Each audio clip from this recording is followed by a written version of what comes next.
Social ಮೀಡಿಯಾದಿಂದ ಯಾರ ಹಣೆಬರಹ ಹೇಗೆ ಬದಲಾಗಿದೆಯೋ ಗೊತ್ತಿಲ್ಲ.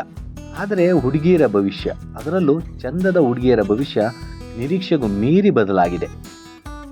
ಕೆಲವೇ ದಿನಗಳ ಹಿಂದೆ ಪ್ರಯಾಗ್ರಾಜ್ ಕುಂಭಮೇಳದ ಮೊನಾಲಿಸಾ ರಾತ್ರೋರಾತ್ರಿ ಸಿನಿಮಾ ಚಾನ್ಸ್ ಗಿಟ್ಟಿಸಿಕೊಂಡರೆ, ಇಲ್ಲೊಬ್ಬಳು ಸುಂದರಿ ಉಪ್ಪಿನಕಾಯಿ ಮಾರ್ಕೊಂಡೆ ಸಿನಿಮಾದಲ್ಲಿ ಚಾನ್ಸ್ ಗಿಟ್ಟಿಸಿಕೊಂಡ ಬಗ್ಗೆ ಚರ್ಚೆಗಳು ನಡೆಯುತ್ತಿವೆ.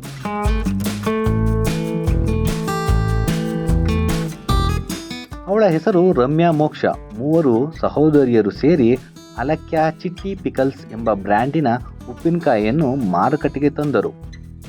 ರಮ್ಯಾಗೆ ತಾನು ಉಪ್ಪಿನಕಾಯಿ ತಯಾರಿಸುವ ರೀತಿಯನ್ನು ವಿಡಿಯೋ ಮಾಡಿ ಸೋಷಿಯಲ್ ಮೀಡಿಯಾದಲ್ಲಿ ಪೋಸ್ಟ್ ಮಾಡುವುದು ಅಭ್ಯಾಸ.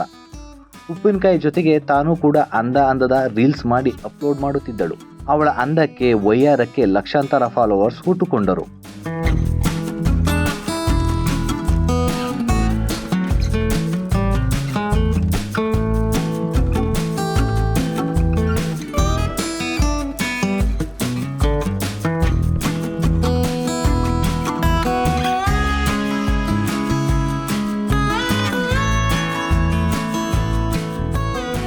ಸಿನಿಮಾಗೆ ಯಾಕೆ ಟ್ರೈ ಮಾಡಬಾರ್ದು ಅಂದೆಲ್ಲ ಕೇಳಿದ್ದರು.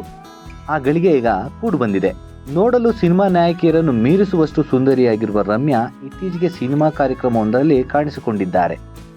ಟಾಲಿವುಡ್ ಮಂದಿ ಈಕೆಗೆ ಸಿನಿಮಾದಲ್ಲಿ ಅವಕಾಶ ಕೊಟ್ಟಿದ್ದಾರೆಂಬ ಸುದ್ದಿ ವೇಗವಾಗಿ ಹಬ್ಬುವುದಕ್ಕೆ ಇದೇ ಕಾರಣವಾಗಿದೆ. ತೆಲುಗಿನ ಅಶ್ವಿನ್ ಬಾಬು ನಾಯಕನಾಗಿ ನಟಿಸುತ್ತಿರುವ ವಚ್ಚಿನವಾಡು ಗೌತಮ್ ಎಂಬ ತೆಲುಗು ಸಿನಿಮಾದ ಟೀಸರ್ ರಿಲೀಸ್ ಕಾರ್ಯಕ್ರಮದಲ್ಲಿ ರಮ್ಯಾ ಪ್ರತ್ಯಕ್ಷವಾಗಿದ್ದಾರೆ.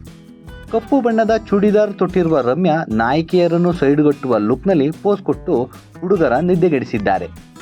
ಟೀಸರ್ ರಿಲೀಸ್ ವೇಳೆ ತೆಗೆದ ಫೋಟೋಗಳು ಸೋಷಿಯಲ್ ಮೀಡಿಯಾದಲ್ಲಿ ವೈರಲ್ ಆಗುತ್ತಿವೆ. ಅಲ್ಲಿಗೆ ಆಕೆಯ ಫಾಲೋವರ್ಸ್ ರಮ್ಯಾ ಸಿನಿಮಾಗೆ ಬರೋದು ಗ್ಯಾರಂಟಿ ಅಂತ ಫಿಕ್ಸ್ ಆಗಿದ್ದಾರೆ. ಹೈದರಾಬಾದ್ನಲ್ಲಿ ನಡೆದ ವಚ್ಚಿವನಾಡು ಗೌತಮ್ ಸಿನಿಮಾದ ಟೀಸರ್ ರಿಲೀಸ್ ಕಾರ್ಯಕ್ರಮದಲ್ಲಿ ದಿಗ್ಗಜರ ಪಕ್ಕದಲ್ಲಿ ರಮ್ಯಾ ನಿಂತಿದ್ದರು.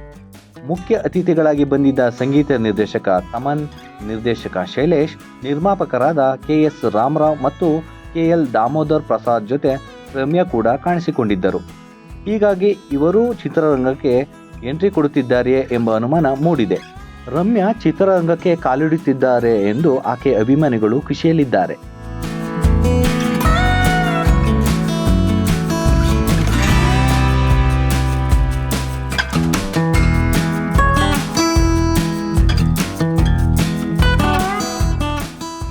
ಅಲಕ್ಯಾ ಚಿಟ್ಟಿ ಪಿಕಲ್ಸ್ನ ರಮ್ಯಾ ಈಗಾಗಲೇ ಸೆಲೆಬ್ರಿಟಿ ಆಗಿದ್ದು, ಪೂರ್ಣ ಪ್ರಮಾಣದ ಸಿನಿಮಾಗೆ ಎಂಟ್ರಿ ಕೊಡುತ್ತಾರಾ ಮುಂದಿನ ದಿನಗಳಲ್ಲಿ ಗೊತ್ತಾಗಲಿದೆ.